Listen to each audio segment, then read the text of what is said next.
오늘은 지금 이 시간 잘 들어야 되는데 모든 것이 다 마찬가지입니다. 지금 마찬가지라는 게 뭐냐면 오늘 주님의 비전이 어떻게 이루어질 것인가에 대한 얘기를 할 거거든요. 그러니까 이거를 자기 삶 속에 적용하고 내가 무엇을 하든지 공부를 하든지 아니면 연구를 하든지 아니면 사역을 하든지 아니면 돈을 벌든지 아니면 내가 직장 생활을 하든지 아니면 내가 사업을 하든지 무슨 영역이든지 이런 상황이 올 때에 그런 상황을 어떻게 돌파하고 가야 되는지에 대한 기가 막힌 원리를 얘기해 주고 있습니다. 그렇지만 큰 그림은 일단 주님의 비전을 모두 다 이루어져 가는 걸로 가야 될 필요가 있다는 것이죠. 카나다 선교사 중에 최초로 온 사람이 맥켄지라고 하는 선교사입니다. 맥켄지. 나중에 한번 보시면 이 사람은 사역을 오래 한 사람은 아닙니다. 신학교에 다니면서 한국에 관한 얘기를 듣기 시작하면서 그가 한국을 가기로, 조선에 가기로 결정을 합니다. 내가 가야 되지. 자기의 전 재산을 보니까 100불밖에 되지 않아요. 100불. 그래서 카나다 장로교 선교부에 100불을 내놓습니다. 자신을 한국에 파송해달라고. 선교사로 좀 파송해달라고 요청하지만 거절하게 됩니다. 거절당하게 됩니다.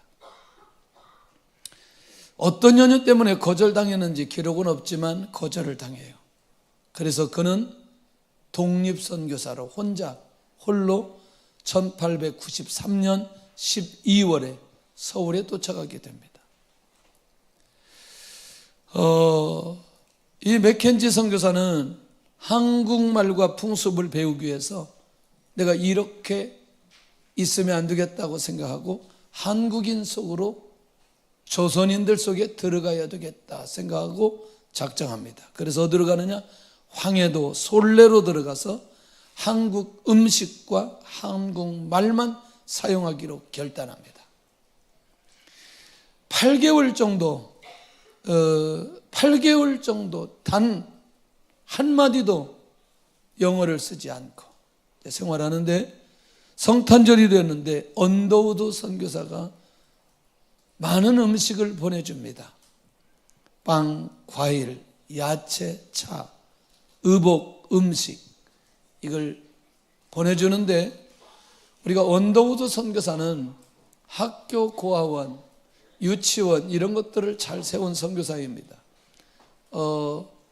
잘 살펴보면 형님이 미국에서 사업을 크게 했기 때문에 형님의 지원도 받고 민비에 의해서 겨울 어마어마한 100만 양의 지원을 받고 이걸 어느 분이 환산했는데 약 500억 정도 지금. 그러니까 이 사람은 별로 경제적으로 어렵지 않은 선교사님.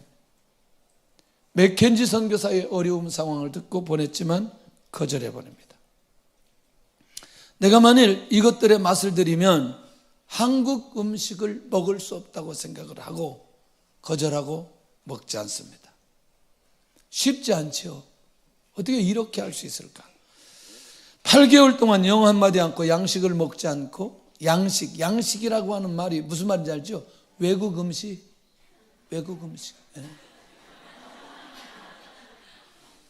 모를까 봐. 저를 선교사로 외국에 오래 두지 않은 이유는 양식을 먹지 못하기 때문에 그렇습니다. 짜파게티? 스파게티? 스파게티? 그걸 밥이라고 먹는 사람을 나는 이해할 수가 없어요. 그게 밥이에요? 얘들 막 고개 끄덕인 거예요. 밥이라고. 그게 밥이에요? 그게 간식이지. 그러니 제가 이게 선교사로 오래 있지 못하는 게 바로 음식 때문에 절대로 공산당도 무섭지 않고 사단도 무섭지 않고 향도 무섭지 않은데 음식은 그렇게 정말 이거. 그래서 땡볕 가운데 여행했고 차가운 이슬을 맞이하면서 설교합니다. 사역을 합니다. 몸이 쇠약해진 몇 년 지나지 않아서 젊은 나이에 세상을 떠납니다. 여러 기록들이 있습니다. 세상을 떠나는 그런 기록들. 맥켄지가 세상을 떠나자 소렉교회는 캐나다 선교부에 선교사를 요청합니다.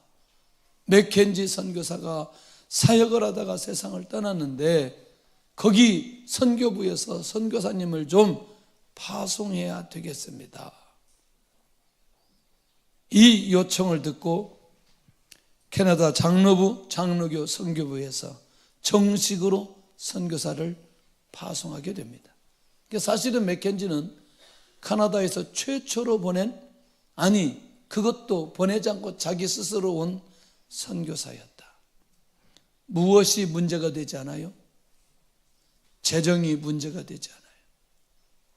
음식이 문제가 되지 않아요. 언어가 문제가 되지 않아요. 풍습이 문제가 되지 않아요.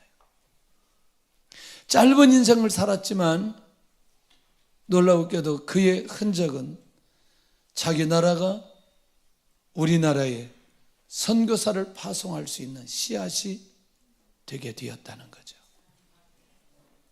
할렐루야. 자, 우리는 무슨 일을 진행할 때 무엇이 완벽해져야 어떤 일을 할 수 있다고 생각합니다.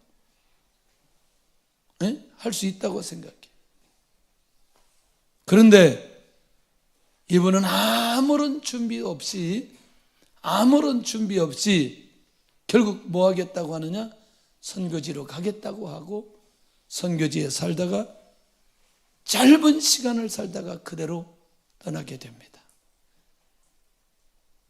멋있어요? 멋있어요. 근데 멋있어요 그러면 그래야 되는데 유초동부가 아니요 그랬어요.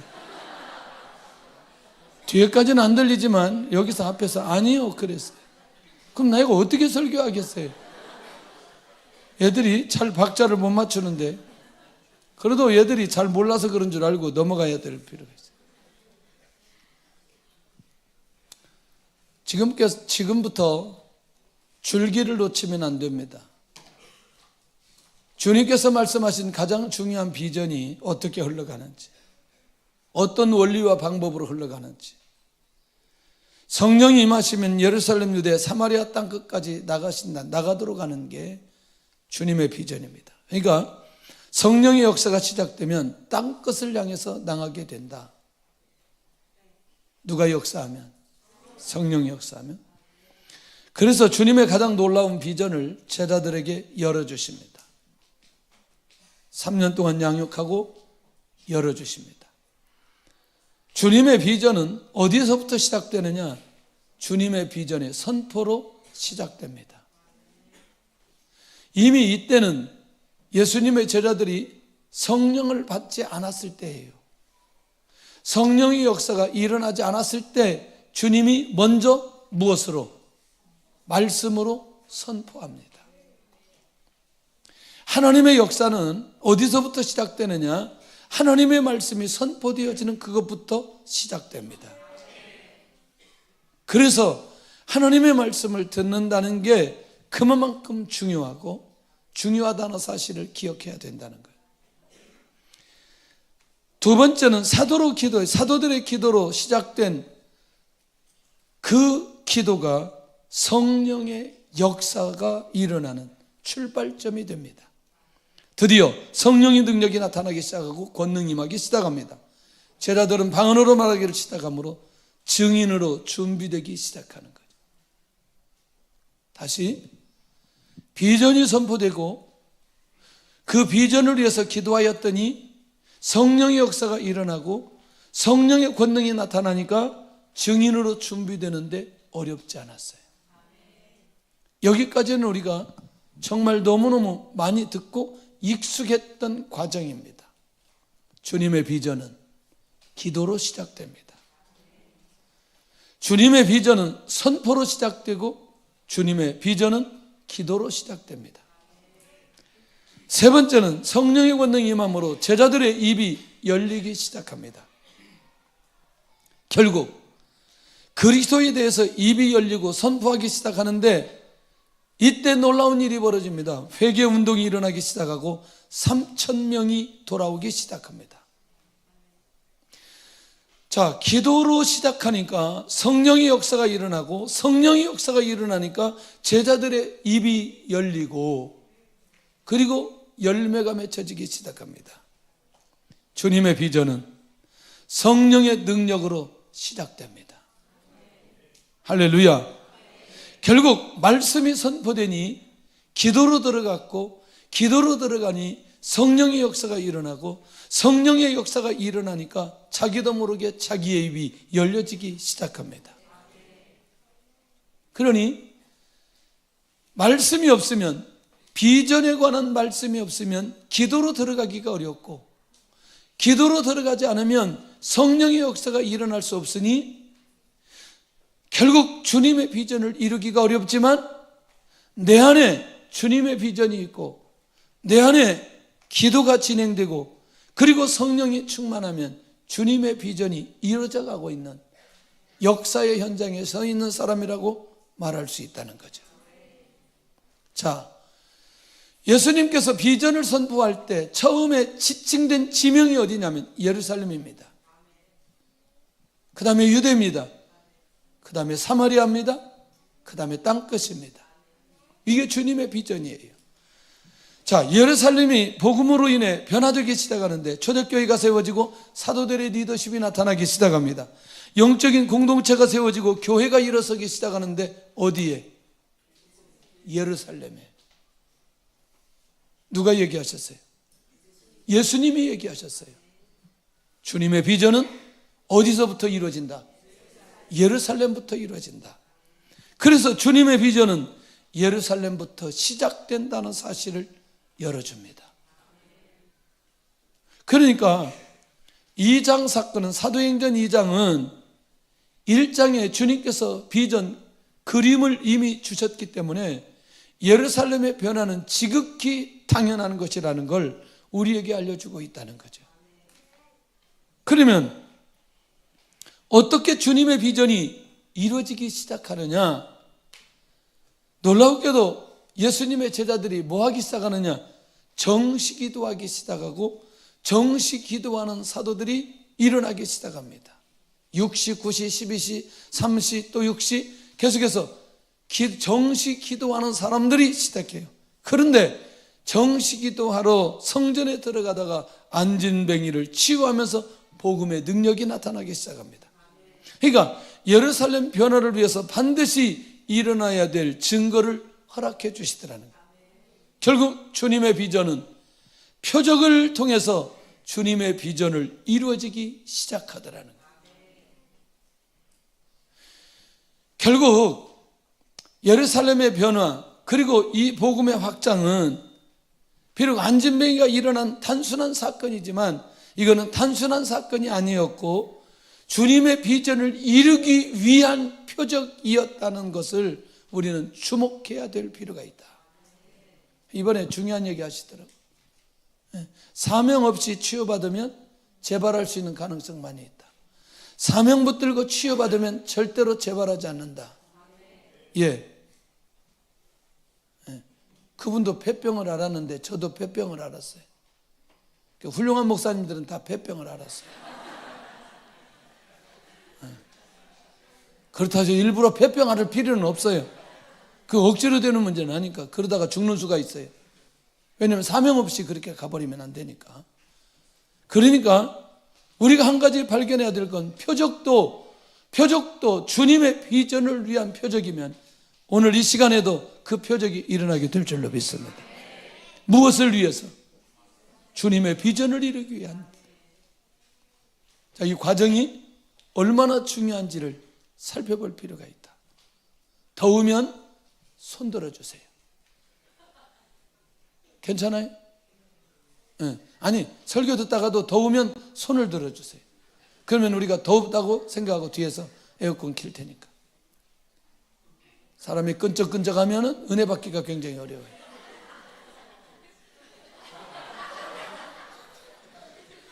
너희들 더워? 반팔 입었는데? 저 앞에만 틀어줘, 앞에만. 앞에만 틀어줘. 얘들이 열이 많네. 자, 두 번째, 어떻게 주님의 비전이 이루어지느냐? 사도들의 복음의 리더십이 일어나면서 뭐가 일어나느냐? 핍박이 일어나는 거예요. 핍박. 이게 중요한 거죠. 사도들을 가두어버리고 그리스도를 전하지 못하도록 막아버리는 거예요. 자, 우리는 뭐에 익숙했냐면 표적에는 익숙되어져 있어요. 대로에는 익숙되어져 있어요. 역사에는 익숙되어져 있어요. 그런데 장애물이 오게 되어질 때, 장애물이 놓게 되어지면 우리도 모르게 당황하게 되어져 있어요. 당황하셨어요? 어디서 많이 들어봤잖아요? 당황하셨어요? 이게 잘 안 되네, 이게. 에? 에. 고객님, 당황하셨어요? 뭐. 아니, 내가 하는 게 아니고, 한번 흉내 내봤어요. 우리도 모르게 당황하는 건 뭐냐면, 갑자기 장애물이 등장하면 당황하는 거예요. 주님의 비전은 핍박을 통해서 확장되기 시작한다는 거예요. 진짜 오늘 중요한 거 보셔야 돼요. 사실 오늘 지금 누구를 부르시는 사건이, 할렐루야. 그런데 예수님에게 직접 훈련받은 사람들은 누구예요? 그렇지, 대제들, 12대제들. 물론 이제 유다 죽고 마띠아 들어왔지만 그냥 12이라고 우리가 얘기하죠. 왜 이 상황이 오늘 이 구장 사건에서 갑자기 이렇게 사람이 바뀌어지는지에 대한, 물론 예수님의 제자들도 다 나중에 목숨 걸고 순교의 자리에 가면서 헌신했던 것 사실이라는 거예요. 물론 다 그렇게 순종하고 갔어요. 그런데 갑자기 왜 구장 사건에 와서 사울이라는 사람을 주님이 콜링하고, 그리고 그에게 아나니아를 통해서 기도하게 만들고, 그리고 또 그를 통해서 하나님께서 인도해 가시는 이유가 뭔지를 알아야 된다. 오늘 이 눈이 열려진다면 정말 강력한 역사가 일어나게 되지 않겠냐. 다시 우리 안에 말할 수 없는 핍박이 일어나게 될 때에, 그때 이것이 주님의 비전을 이루는 과정이라는 걸 놓치지 않아야 된다는 얘기를 지금 하고 있다니까요. 지금 하고 있다니까요. 그래서 제가 이걸 감사해야 될지 그렇지 않아야 될지, 그것 중에 한 가지가 뭐냐면, 이게 외국에 나가는 가정들이 우리가 많지 않다는 게 감사해요. 감사해야 되죠? 근데 꼭 감사만 해야 되는 건 아닌 거예요. 가장 많이 나갔던 시즌이 어디 시즌이냐? 일제 36년 동안에 외국에 가장 많은 사람들이 나가게 되었어요. 뭐 그 얘기는 종종 했지만, 그런데 그들이 나가서 결국에는 뭐 하셨죠? 교회 세웠습니다. 교회 세웠어요. 다시 조금 더, 그러니까 나에게 말할 수 없는 어려움이 왔어요. 이게 도대체 감당할 수 없는 상황이 벌어졌어요. 몸도 아프고 경제적도 어렵고 사는 것도 힘들고 이상하게 상황이, 그런데 하나님께서 갑자기 어느 곳에 보내버리는 거예요. 그것도 외국으로 보내버리는 거예요. 거기에 비밀이 있다니까요. 하나님의 나라는 이렇게 핍박을 통해서 확장되는데 놀라운 일이 벌어져요. 아나니아 삽비라의 시험이 들어 욕심을 버리지 않게 되는데, 주님의 비전이 성취되는 현장에 누가 역사하느냐? 사탄이 역사하게 되는 거예요. 할렐루야. 베드로의 책망으로 그들은 죽게 되어버리는데, 이 사건을 우리가 잘 보면서, 그런데 주님의 비전은 시험을 통해서 일어나게 되고 확장되어진다. 자, 그러면 예수님의 제자들이 무엇을 초월해야 돼요? 아니, 지금 돈 때문에 죽었는데 지역이라고 얘기하고 있어요. 뭘 초월해야 돼요? 재물을 초월해야 된다는 사실을 가르쳐 주는 거예요. 할렐루야. 그러니 주님의 비전을 이루려면 반드시 재정을 통과해야, 할렐루야, 주님의 비전을 이뤄가는 일에 조금도 어려움이 없다는 사실을 기억해야 될 필요가 있어요. 만약에 우리가 이 눈이 열려지면 왜 나에게 이런 재정적인 시련과 시험과 어려운 문제가 왜 왔는지를 정확하게 살펴볼 필요가 있어요. 여러분 한번 생각해 보세요. 48명이 갔는데 후원 하나도 없는데 전부 다 집을 얻어야 되는데 생활을 해야 되는데 후원하고 사업으로 소득 얻는 게 아무것도 없어요. 아무것도 없어요. 우리는 사례를 받지 못하고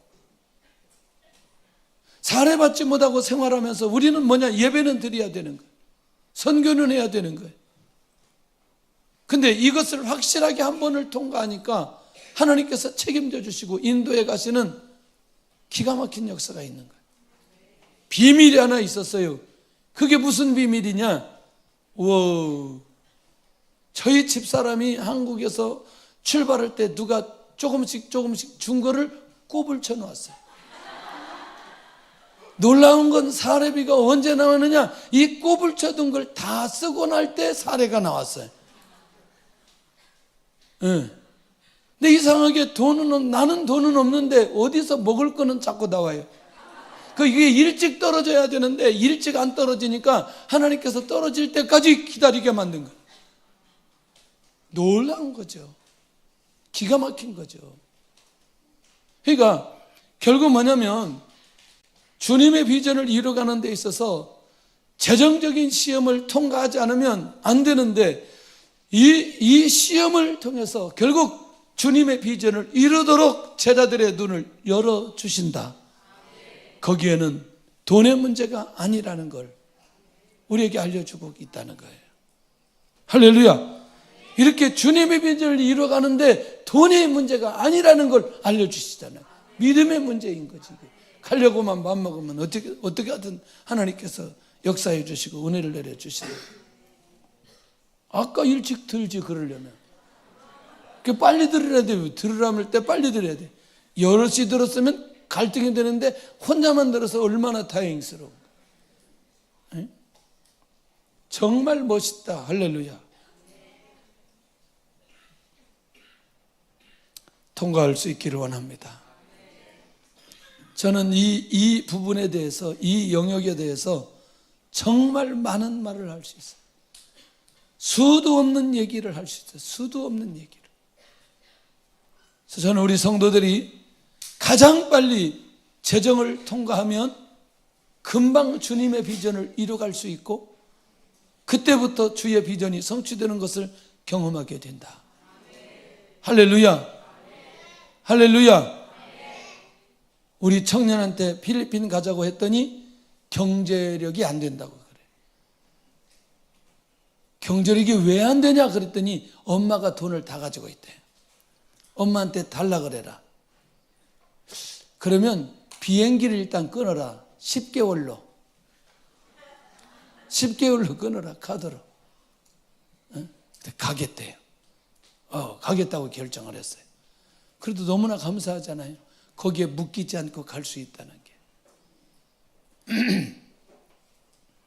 우리도 모르게 이 돈에 대한 얘기를 하면 아멘이 안 나오도록 사단이 우리의 입을 막는다는 사실을 나는 이번에 이 목사님을 통해서 확실하게 알았어요. 그것도 막아버리는 것도 여러 가지구나. 아멘을 계속해서 하다가 그 시점에 와서는 딱 막힌다는 게 너무나 기가 막힌 거예요. 네 번째는 제자들 공동체 안에서 문제가 생겨버리는 거죠. 구제사역의 공동체에 나눠지기 시작합니다. 공동체가 나눠지는 상황이 주님의 비전은 이루어져 간다? 이 말이 무슨 말이냐? 아니 세상에 이게 구제를 하는데 헬라파 과부들과 히브리파 과부들이 계속해서 다툼이 일어납니다. 예수님의 제자들이 무엇에 집중하지 않을 때, 사역에 집중하지 않을 때 구제 문제로 더 이상 사역할 수 없는. 그런데 주님의 비전은 공동체가 나뉘어져도 주님의 비전은 이루어져 가게 된다. 할렐루야. 그러니까 거기서 멈추지 않는다는 거죠. 거기서 나눠진다 할지라도 주님의 비전은 절대로 중단되지 않는다는 걸 기억해야 된다는 거예요. 이걸 우리가 발견하면, 자, 우리는 우리의 삶 속에 우리도 모르게 마음이 나뉘어질 때가 있어요. 가정에서도 나눠지고, 회사에서도 나눠지고, 교회 안에서도 나눠지지만, 주님의 비전을 이루어가는 그 현장에는 어떤 상황이 벌어져도, 아무리 많이 나눠져도 주님의 비전은 절대로 중단되지 않는다는 거예요. 이게 놀라운 거 아니겠어요? 이게 6장에 우리에게 주신 비밀입니다. 비전입니다. 다섯 번째는 뭐냐? 7 집사 중에 순교자가 생겨서 순교하는 상황이 벌어집니다. 세상에 아까 그 구제 문제 때문에 7명 세운 중에 그 중에 하나, 지난주에 우리가 보았던 스데반이 결국 순교하게 됩니다. 복음 증거하는 사람이 죽어야 하는 상황이 벌어지는 거예요. 그런데 놀라웠게도 자신의 죽음으로 복음을 전하는 사명자가 일어나게 되는, 누구? 예. 그러니까 무슨 말이냐면 사울까지 가지 않더라도 주님의 비전은 누가 죽어도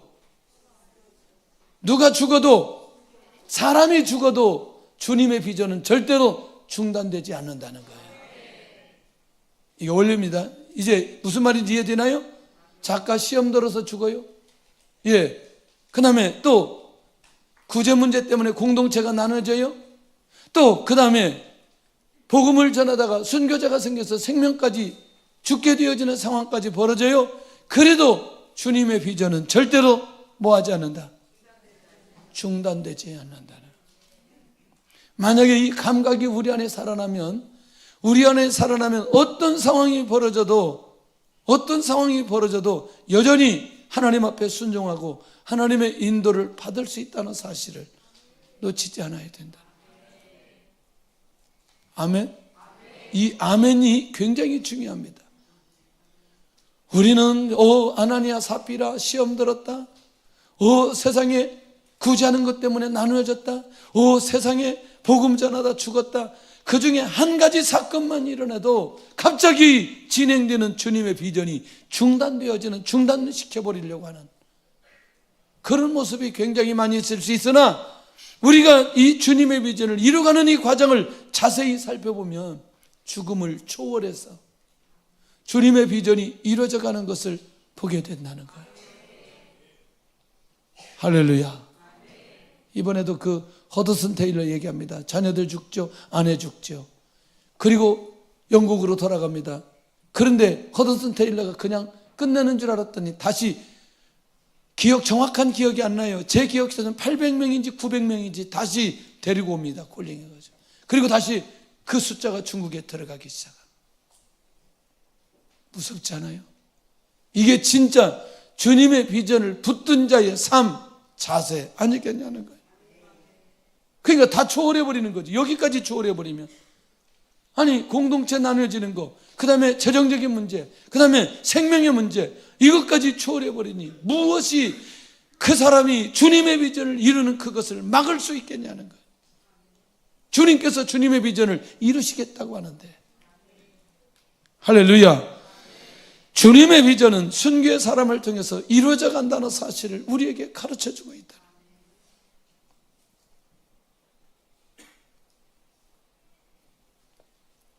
말레이시아 갔는데 우리가 태권도 시범을 보이는 거예요. 우리 간 팀이 태권도 시범을 저는 이제 못 보고 뒤쪽에로 어떻게 돌아 나가는데 선교사님 사모님이 갑자기 오셔가지고 막 얼굴이 사색이 된 거예요. 목사님, 태권도 시범하다가 팔이 부러졌어요. 어떻게? 계속 해야지. 그냥 막 어떻게 하지를 못하는 거예요. 근데 병원까지 쿠알라룸푸르까지 가려면 시간도 많이 걸리고 일단 묶었어요. 그럼 하지 말아야 돼요. 계속 해야 돼요. 계속 해야지. 계속 진행하라고. 예? 사람이 살다 보면 팔 부러지기도 하고 그러니까 진행하자고.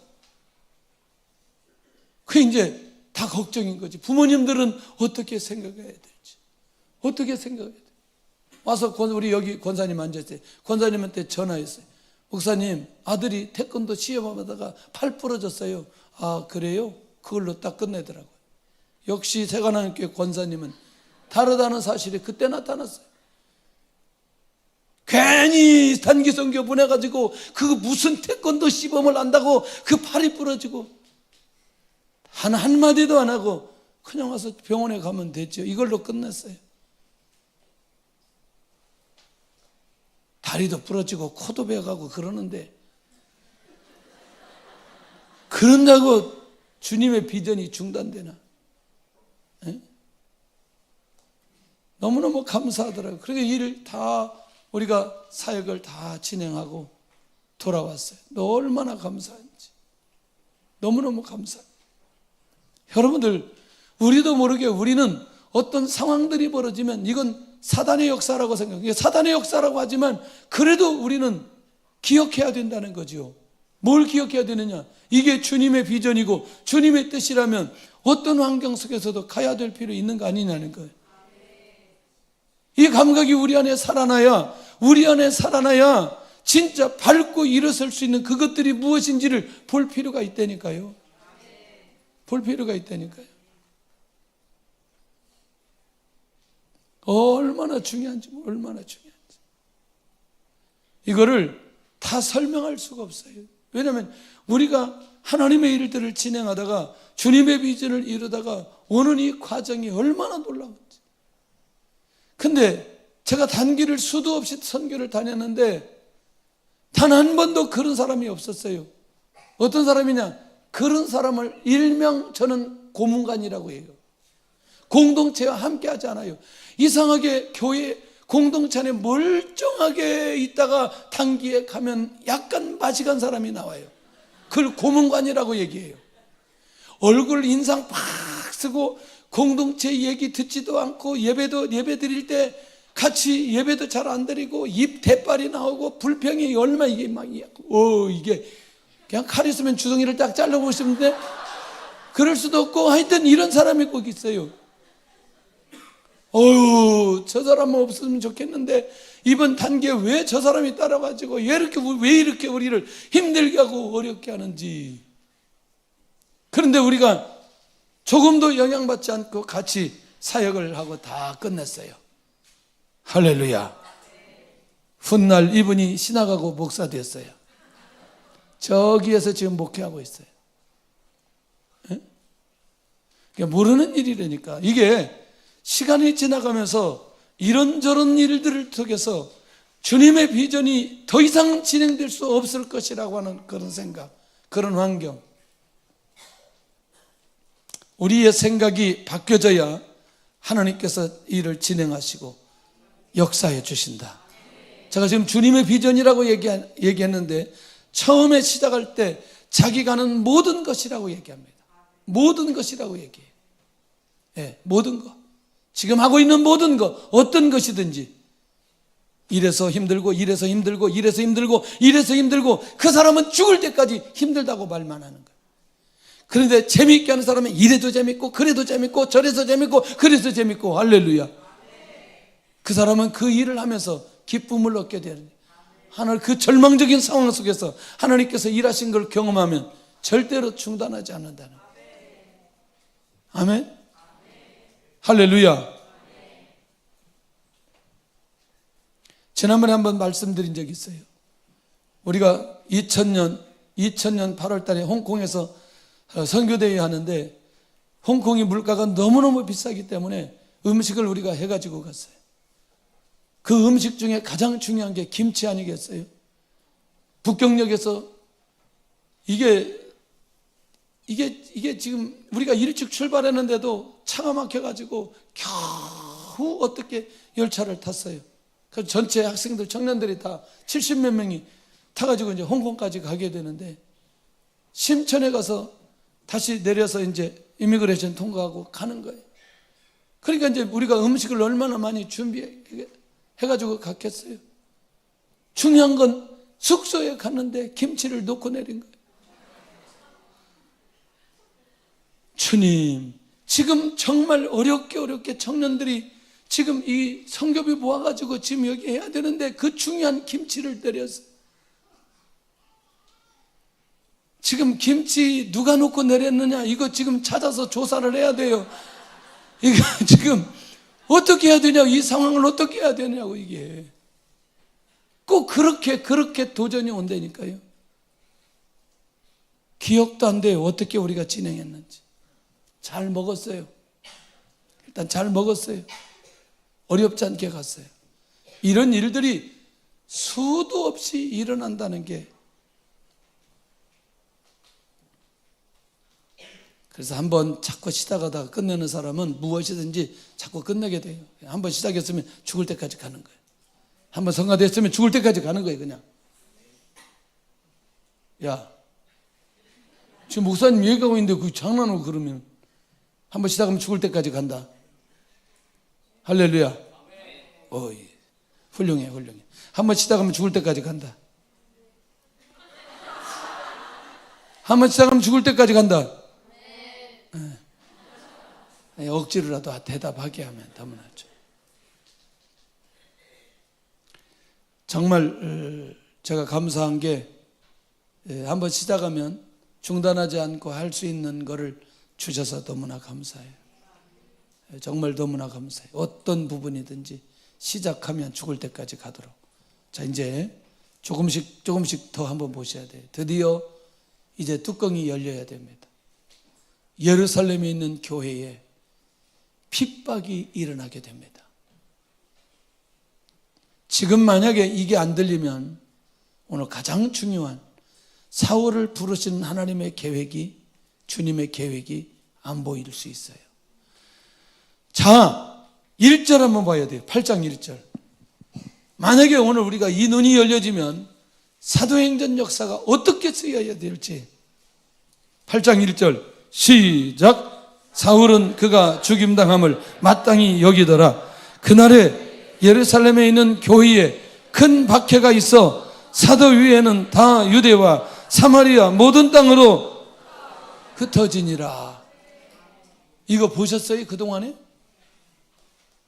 누가 가야 돼요? 누가 가야 돼요? 사도들이 가야 되죠. 사도 외에는 다 유대와 사마리아 모든 땅으로 흩어지니라. 누가 갔다는 거죠?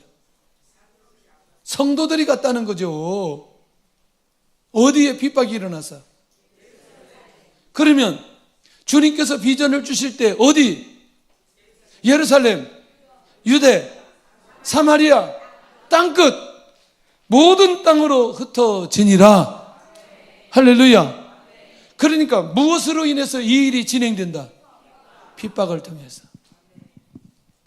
만약에 이 내용이 우리 안에서 열려지면 새로운 눈이 열리게 될 줄로 믿습니다. 사도들이 흩어져야 되는데 사도들만 예루살렘에 남게 되어지는 주님의 비전은 핍박을 통해서 성취되어 가신다는 거예요. 가게 하신다. 아멘. 네. 그러니까 핍박이 오기 전에 어떻게 해야 돼요? 가야 되는 거죠. 예루살렘, 유대, 사마리아니까 핍박이 오기 전에 어떻게 해야 돼요? 가야 되는 거죠. 가야 되는 거죠. 너희는 가서 모든 족속으로 뭘 삼고, 너희는 어떻게 가서 아니 꼭 우리가 어떤 그 단기 선교 이런 정도가 아니고 뭐 필리핀이나 여기가 아니고 진짜 자기 인생 가운데 복음을 위해서 선교지를 한 번도 단기든지 장기든지 한 번도 가지 않았다. 그런 분이 우리 교회에 다니고 있다. 그게 기적이에요. 그게 놀라운 기적이에요. 정말 눈이 열릴 수 있기를 원합니다. 이 말씀이 무슨 말씀인지, 자, 주님이 역사하시고 싶어요. 주님이 은혜 내려주고 싶어요. 주님께서 세워주고 싶어요. 누구에게? 주님의 비전을 이루는 사람을 통해서. 자, 사울이라는 사람이 성도들을 잡아 옥에 넘기게 되는데 바로 이게 기가 막힌데, 이게 3절을 한번 보세요. 아이고 세상에. 이어진다니까요. 시작. 사울이 교회를 전멸할세 각 집에 들어가 남녀를 끌어다가 옥에 넘기니라. 율법주의에 묶여있고 충성하는 사람을 통해서 핍박을 받게 하는데 예수님을 믿는 대상이 핍박의 대상이 되고 옥에 들어가게 된다니까요. 그 일을 주도적으로 하는 사람이 누구? 사울이라는. 주님의 비전은 옥에 갇혀서도 이루어지도록 역사하신다. 할렐루야. 그러면 이제 우리가 현실적으로 당하는 모든 한계가 다 열려져 버려야 돼요. 다 열려져 버려야 돼요. 환경이 열려져 버려야 돼요. 모든 관계가 다 열려져 버려야 된다는 거예요. 그러면 이제 주님의 비전을 위해서 사람을 부르시는데 사람을 부르시는 사람이 누구냐? 예수님은 어디에서 사울을 부르시느냐? 그러니까 이제 지금 누구를 부르시는 것도 그렇지, 사울을 부르시는 것도 무엇 때문에? 주님의 비전을 이루기 위해서. 이게 지금 놓치면 안 된다니까. 이 줄기를 놓치면 안 된다니까요. 에? 그러니까 사도행전 1장 말절이 얼마나 중요한지 다메섹 도상에서 주님은 말씀으로 사울을 부르십니다. 초자연적인 역사로 그의 변화를 이끌어내시는 거예요. 왜? 주님의 비전을 이루기 위해서. 주님의 비전은 드디어 핍박한 자를 통해서 이루어 가시는, 이게 주님의 전략 중에 하나인 것도 우리가 놓치지 않아야 된다. 할렐루야. 자, 다시 두 번째. 그런데 지금 중요한 게 오늘 제목이 아나니아의 기도이거든요. 그런데 유독 주님이 사람을 부르실 때는 반드시 부르신 목적과 이유를 말씀하셔요. 그런데 사울을 부를 때는 주님께서 사울에게 부르신 이유와 목적을 말씀하시지 않아요. 너는 일어나 시내로 들어가라. 내게 이를 자가 있느니라. 무슨 말이냐면 다른 사람을 통해서 사울의 사명을 얘기하시겠다는 예수님이에요. 예수님이 직접 부르시는데도 직접 그에게 너의 사명이 무엇이라고 말씀하지 않는다니까요. 에? 너에게 이를 자가 있다. 너의 사명에 대해서 이를 자가 있다. 이를 자가 있다. 주님의 비전은 아무 준비가 되지 않은 자를 통해서도 성취하신다. 사울은 아무런 준비가 되어 있지 않아요. 훈련받지도 않았어요. 지금 핍박하고 그리스도인들을 믿는 사람들을 결국 감옥에 가두는 일에 집중했던 그 사람, 그러니까 사명자는 내가 오늘 예수님 믿고 구원받은 그 사람도 사명자 될 수 있는 거죠. 누가 쓰시면? 주님께서 쓰시면. 그러니까 우리는 쉽게 그런 말하면 안 돼요. 나는 준비가 되지 않았다고 말하면 안 된다는 거죠. 우리도 모르게 우리 스스로 그걸 결정한다니까요. 사울의 사명을 환상을 통해서 알려줍니다. 누구에게? 아나니아에게. 집 가라 하는 거리로 가서 다섯 사람 사울에게 가라. 그가 지금 기도하는 중이라. 왜? 눈을 가려버려가지고 걸어갈 수도 없으니 지금 누군가는 그를 잡고 그를 위해서 기도해야 그의 눈이 띄어질 수 있기 때문에. 이제부터 우리가 한번 십자를 한번 보는데요. 십자를 한번 봐야 되는데 그냥 보지 말고 이제 눈이 열려야 됩니다. 시작. 그때에 다메섹에 아나니아라는 제자가 있더니 주께서 환상 중에 불러 이르시되 아나니아야 하시거늘 대답하되 주여 내가 여기 있나이다. 그러니까 여기 지금 이 다메섹에 누가 있어요? 아나니아가 있다니까. 그리고 그에게 환상을 보여주시고, 이 말은 뭐냐면 주님과 직접 교통하는 사람이 다메섹에 있기 때문에 다메섹에서 주님이 사울을 부르시게 되어졌다는 이 사실이 너무너무 중요하다는 거예요. 그런데 환상을 통해서 주님께서 아나니아에게 계시해 주고 있다니까요. 누구에 대해서? 사울에 대해서. 그리고 아나니아 기록이 없어요, 별로. 이 사건이 얼마나 중요한지 몰라요. 이 사건이 얼마나 중요한지. 조금씩 가면서 이 비밀을 발견해야 돼요. 우리가 그릇이 만들어지고 믿음의 사람이 되고 믿음을 통과하고 재정을 통과하고 사람을 통과하고 공동체를 통과하고 수많은 죽음을 통과하도록 하게 하는 궁극적 이유가 뭐냐? 주님의 비전을 이루도록 하기 위한 거다. 핍박자도 주님의 비전을 이룰 수 있는 자로 알려주시고 있다는 거예요. 그러니까 아나니아는 이미 사울에 대해서 이미 정보를 가지고 있어요. 어떤 사람으로? 핍박하는 사람으로. 그런데 주님께서 아나니아의 생각을 바꾸어 주시는 거예요. 그러니까 아나니아로서는 절대로 기도할 수 없는 자이지만 주님께서 말씀해 주심으로 자기의 생각을 확실하게 정리하는 거예요.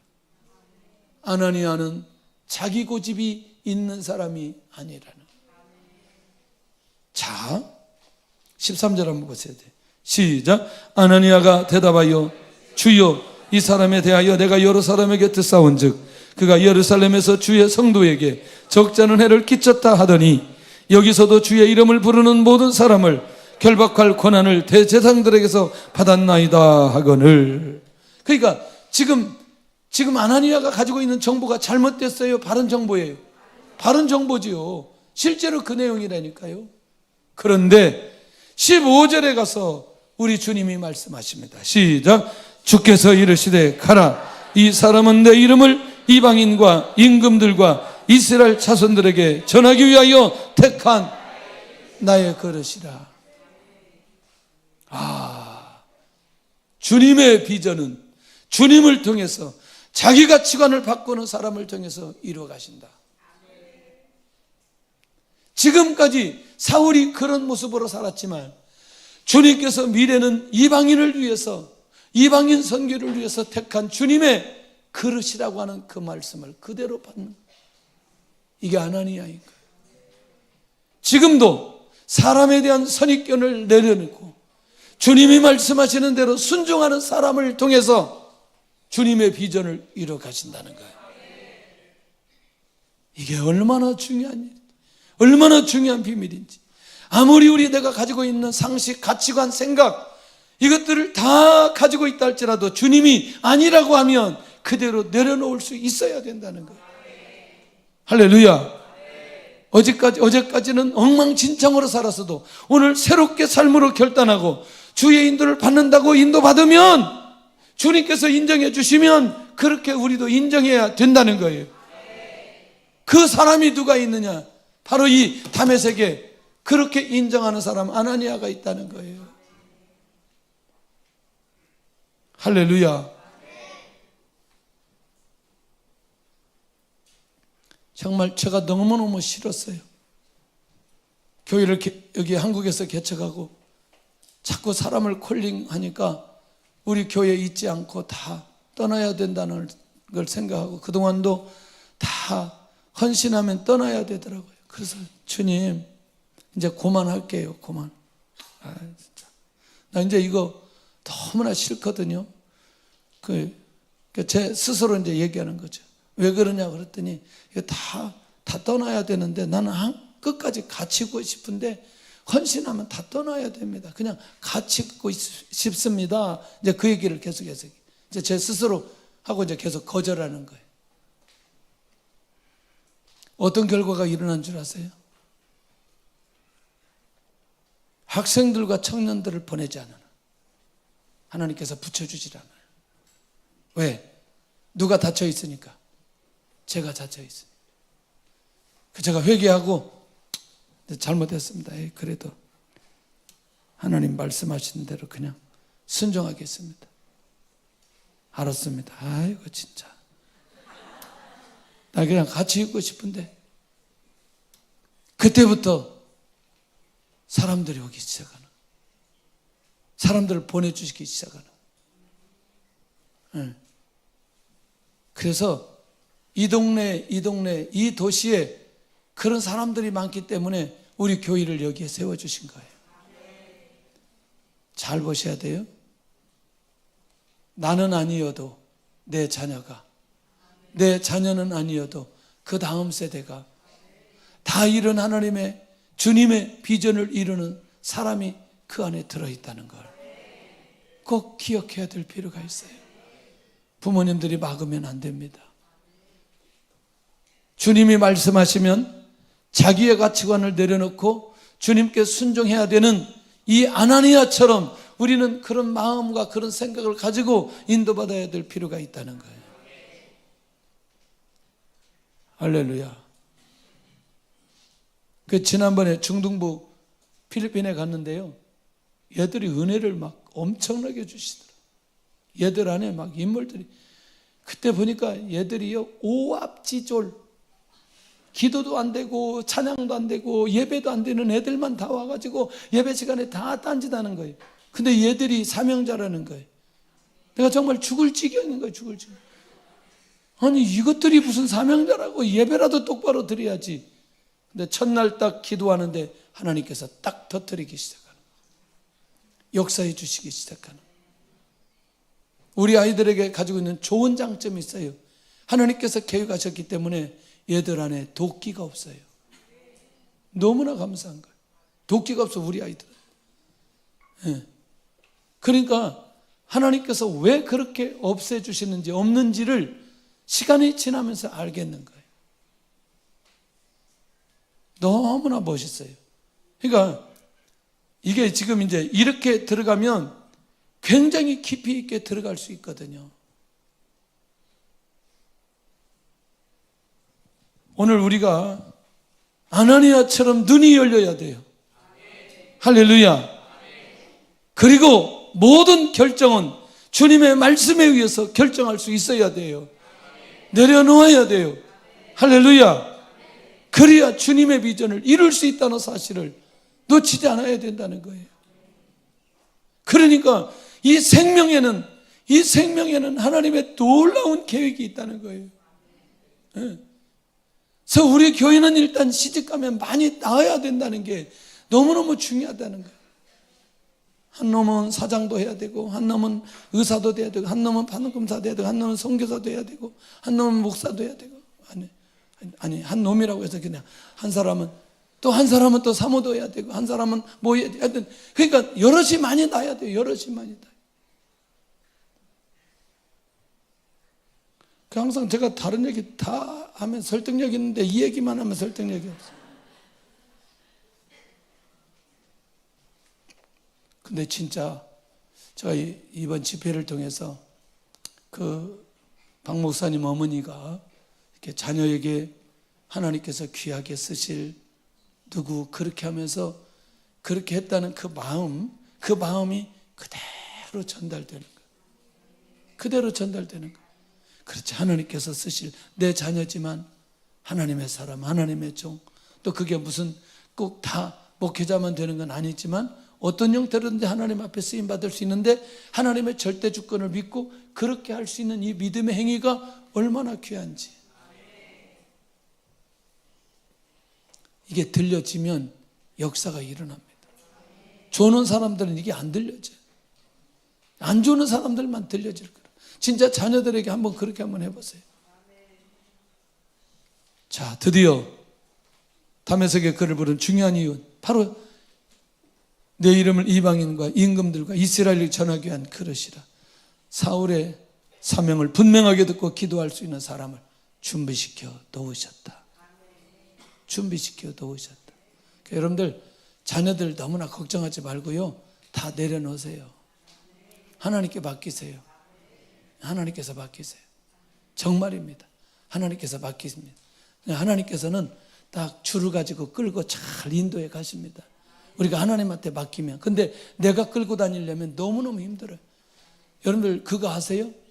개가 자기 의지가 아닌데 주인이 끌고 가는 대로 계속 끌려갈 때 그 딸려가는 모습 보셨어요? 에? 그냥 뒤로 막 버티면서 얼마나 힘들어. 엄마는 끌으려고 하는데 애는 뒤로 버티고 죽을 지경이라. 그냥 맡기세요. 맡기세요. 그러니까 제가 그 주의 종으로 헌신하지 않으니까 목사님한테 저희 어머니가 상담을 했나 봐요. 얘가 이놈이 이게 서원을 했는데 순종하지 않는다고. 그러니까 목사님이 그렇게 얘기하셨대. 가만 놔두라고 그랬어요. 가만 놔두라고. 진짜 가만 놔뒀더니 저는 제가 알아서 스스로 순종하게 되었어요. 주님의 비전은 사울이라는 사람을 통해서 이루어 가시는데, 결국 뭐냐? 이제 이게 중요한 거죠. 주님의 비전을 이루기 위해서 자신에게 표적이 일어나게 하는데, 자, 누가 기도하고 있어요? 이제 아나니아가 기도하고 있는 거죠. 그 아나니아가 기도하는 목적은 뭐예요? 아니, 지금 눈이 안 보이잖아요. 에? 그런데 눈에 비늘이 벗겨진과 동시에 아나니아가 사울에게 아무런 얘기를 하지 않겠어요? 이 사실이, 이 기도의 역사적인 이 시간, 이 기도하는 이 시간, 그의 눈에 비늘이 벗겨지는 이것이 평생도록 자기에게 무엇이 되느냐? 표적이 되는 거예요. 한 번 받았는데 누구에게? 아나니아에게. 한 번 기도해 줬는데 그 한 번이 그의 인생이 이방인 선교사로 부르심을 받는데 흔들리지 못하도록 기가 막힌 표적을 주시는 거예요. 표적을 위한 목적이 아닌 이방인 선교를 위해서 증거를 그에게 허락해 주셨다는 거예요. 이게 중요한 거예요. 이래서 사명 따라 하나님 앞에 기도하고 기도받을 때 역사가 일어나게 되어져. 영적인 회복이 일어나게 되는, 얼마나 놀라운 일인지 몰라요. 할렐루야. 주님의 비전은 자신의 표적을 통해서 확실하게 성취되어 가진다는 거예요. 자, 정리하겠습니다. 마지막 사울을 부르신 가장 중요한 이유는 예루살렘, 유다, 사마리아 땅끝을 위해서 전할 수 있는 사람이기 때문에. 그리고 그는 즉시로 회당에 들어가 예수님이 하나님의 아들이심을 전파하기 시작하는 거예요. 이제 조금 보여지나요? 사울의 부르심, 사울의 거꾸러짐, 아나니아의 기도, 그리고 비늘이 벗겨지는 표적. 무엇을 위해서? 주님의 비전을 이루기 위해서. 우리의 건강 회복, 우리의 재정의 회복, 우리의 자녀의 회복, 할렐루야. 우리의 관계 회복, 환경의 회복, 모든 것들이 결국에는 무엇을 위해서? 주님의 비전을 위해서. 왜 우리가 치유받고, 왜 우리가 믿음이 회복되어지고, 왜 우리에게 어떤 역사가 어떻게 왜 일어나야 되느냐, 왜 양육해야 되느냐, 왜 양육받아야 되느냐, 왜 성장해야 되느냐는 것, 왜 교회 나와야 되느냐는, 주님의 비전을 이루기 위해서. 이 눈이 열려지는 한 우리에게는 이런 기가 막힌 일들이 끊임없이 일어나게 될 것이다. 주님의 비전을 이루기 위해서 순종하는 사람을 통해 성취해 나가시는데, 기도의 제목이 나도 주님의 비전을 붙들게 하여 주옵소서. 주님의 비전을 위해서 모든 것을 통과하게 하여 주옵시고, 주님의 비전이 이루어지도록 나의 모든 것이 사용되게 하옵소서. 정말 오늘 이 밤에 강력한 밤이 되었으면 좋겠습니다. 이게 선명하게 주님의 비전을 이루는 사람으로 나를 사용하여 주옵소서. 갈릴리 마을 우리 한번 할까요? 갈릴리 마을 그 숲속에서 갑자기